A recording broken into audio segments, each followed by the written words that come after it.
Okay, Justin, got a movement that you can work on early in your swing that I think is going to help as we go through the movement and kinetic chain to make improvements later on in our swing.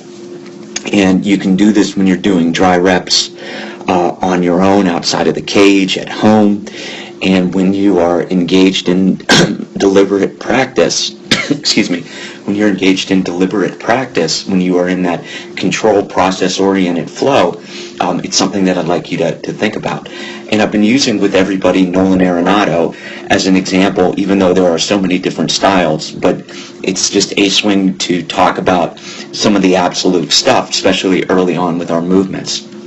Now, as we just watched from the waist down, like, your initial movement is good.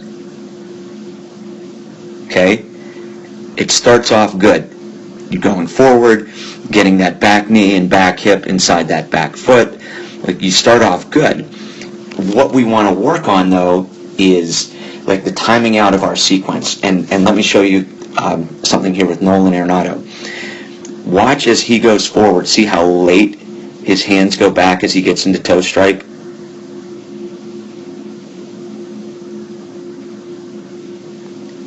Just watching the movement of his hands going back into toe strike. And there's a million different ways to do it. This is just one. I just picked that because while you start off with a good movement there, what we end up doing is you can see how early, if you just watch your back knee, see how early your back knee is turning? Everything's turning out, out, out, out by the time that we get down. Now, as you watch Arenado, who goes back with his hands, when he gets to toe strike, you can see how he has not started,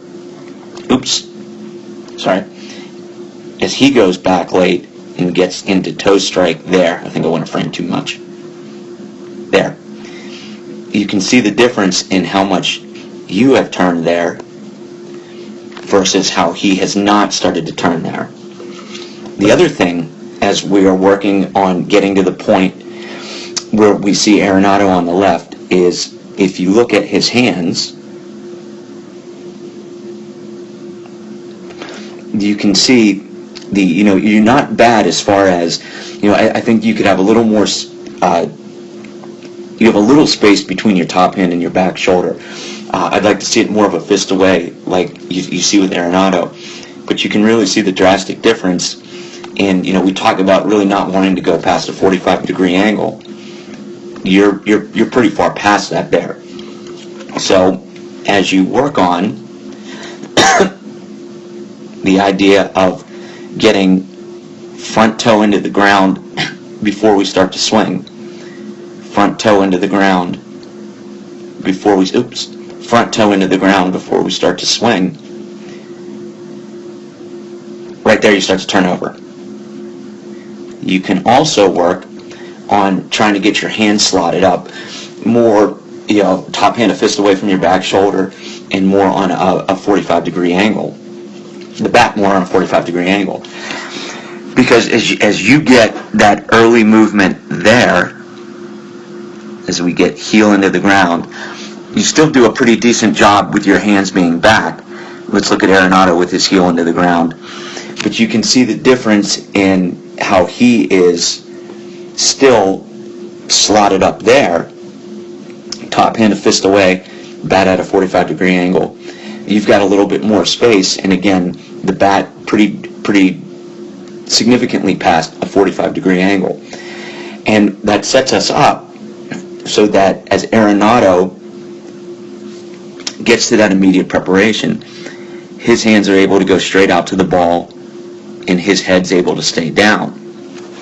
As you get the little bit of breakdown there, as you watch your chin, you can see how you have an around and up motion through your swing. Around and up. And it just comes from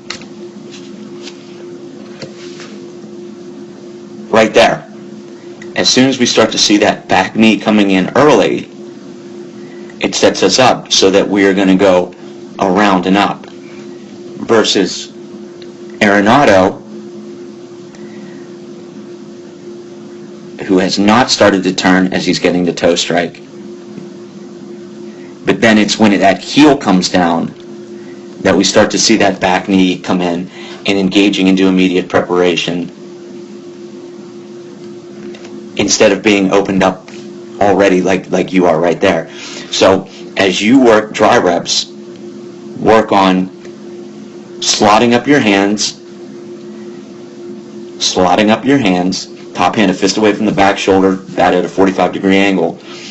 And we're not going to start to swing, i.e. our back knee is not going to come in until we get our front toe down, and we aren't going to turn our back knee until we get to heel strike, which is right there.